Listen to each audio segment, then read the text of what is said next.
Hi, welcome to Body Logic. Today what we're going to look at is shoulder and shoulder injuries. Now, shoulder, because of the nature of the joint, I've got it marked out here as green, it's a shallow joint. So a lot of the injuries that we see for shoulders are related to muscle stresses and strains, and then obviously some of the deeper soft tissues can get involved. But what we tend to see a lot of is tendinopathies, and you'll see some good links in here to our tendinopathy blogs around the shoulder and some of the work that we do with tendinopathy stuff. So what I'm going to do is just have a look at why this is a problem and some of the retraining strategies that we see and why we try and do it slightly differently here. So if I add on the muscles,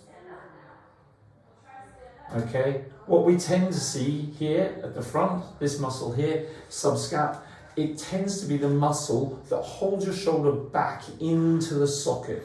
Okay, you can see it comes across the front, it attaches to the front of the shoulder blade, and it's going to hold the shoulder back into the socket as we spin around. You can see there's the front, there's the back, and it's going to attach and hold that back in.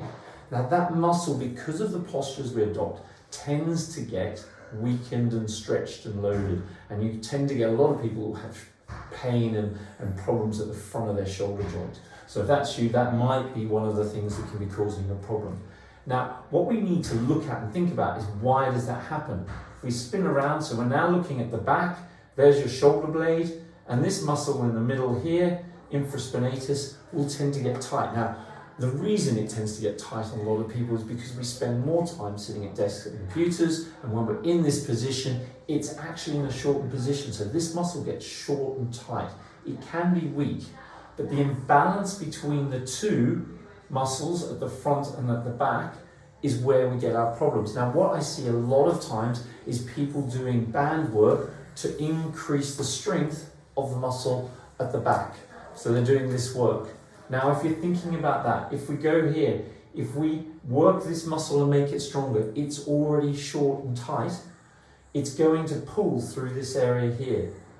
That's going to drive the shoulder joint further forwards and put more stress on the muscle at the front and increase that load, okay? So we need to think about what we're doing and why. So if this is a problem that you've got with your shoulder and you're doing your band work and it's not getting better, it's probably a very good reason it's not getting better. What we need to start with, when you've done some of your retraining, we need to retrain the brain before we get the muscle stronger, but you actually need to start with your band out and come in across so that you're retraining this subscap muscle and building up some strength and some tissue tolerance in that and balancing out the shoulder. And a lot of the shoulder is about the balance and the synergy of the muscles working together.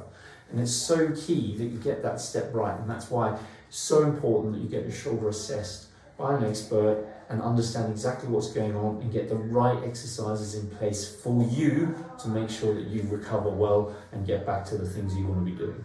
Okay? Hope that helps. We'll see you soon.